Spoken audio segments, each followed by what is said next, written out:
Ever tried to make Python and Dreamweaver play nice and ended up scratching your head in confusion? Well, you're not alone, because unfortunately, Dreamweaver doesn't natively support executing Python code directly within its environment. Let's explore why and how to work around this limitation.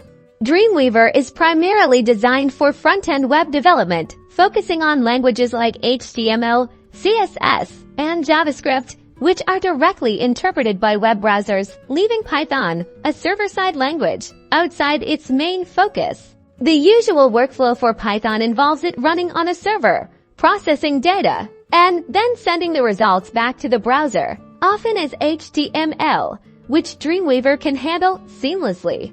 To make this work, you'll need an external code editor to write and run your Python scripts, then configure a server environment like Apache or Nginx to execute those scripts. And finally use Dreamweaver to manage the front-end HTML, CSS, and JavaScript that displays the output. Think of Dreamweaver as crafting the user interface where you might create a form, and then the form's action would point to a Python script on your server, which processes the form data.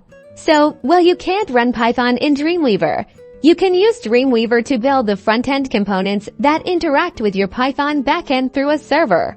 Check out the description for helpful links to tutorials on setting up a server environment and connecting it to your front-end web development workflow, bridging the gap between Dreamweaver and Python.